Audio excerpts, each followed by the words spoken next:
Hi, my name is Dan Milford. I'm the owner of DW Elite Decks, Kansas City's premier custom deck and porch builder since 1997. And hey, let's face it, the most expensive deck, porch, or other structure is going to be the one that has to be repaired or replaced. I tell all of our potential customers, whether they hire us or not to just make sure their project has a building permit, but to make sure that permit gets closed out. So an approved final inspection report, a certificate of occupancy, or certificate of completion are vital to ensure that structure is code compliance. Also make sure that contractor is licensed in your specific area. You could be licensed in Shawnee, Kansas, but not Lenexa, Kansas. You could be licensed in Kansas City, Missouri, but not Johnson County. So it's very, very important. And the other big thing that people don't often think about with today's ever-evolving deck industry and all these new innovations that we have, like composite decking and aluminum railings and steel frame decks, is to make sure that contractor is certified in that specific brand. All these manufacturers have specific details in which they want their products installed, whether it be gapping tolerances or fasteners used. So if that product is installed incorrectly, you will not have a warranty. The main things that we see when we go out to repair or inspect or even replace a deck, the biggest and most crucial thing is the ledger attachment to the house. The ledger board is the backboard that goes up against the house, and it generally supports the back of the deck.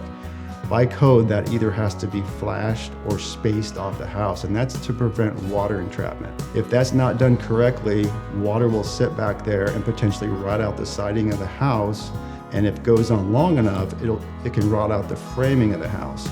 If that framing rots out enough, the fasteners holding the back of the deck will lose traction and the deck can collapse off the back of the house. In addition to one of those two methods, we also install a product called G-tape, and that's a rubberized membrane. It not only gives a supplemental barrier between the house envelope and the deck, but it also seals around all those fasteners, all those nails and screws and lag bolts, so water can't weep in there.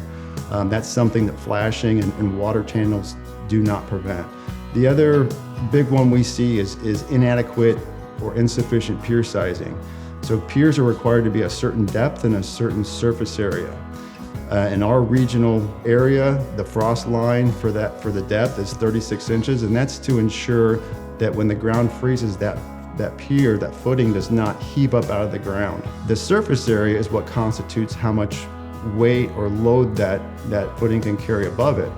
Those two things are not interchangeable. We often see this where some builders will make a pier narrower but deeper to try to compensate, or they'll make a pier wider but shallower to try to compensate.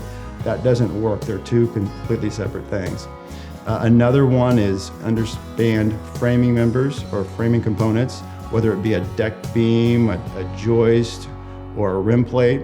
Underspan means exactly that. It's just not big enough to carry the load above it. The big one we see a lot is with synthetic decking, composites and PVCs, they're installed too tightly. So there's not enough gapping between either them and the next board, them and the post, or them and the house. And here in the Midwest, with these extreme temperature differences, those boards will expand and contract. And if they're installed in cooler weather, when they expand, they're going to push up against that immovable object and buckle and potentially break. So those are just a few things that we commonly see, but there's some others. And I hope this is helpful in your research at hiring a deck builder. And if you are in the market for a custom deck, porch, or other outdoor area, we'd greatly appreciate your consideration. Thank you.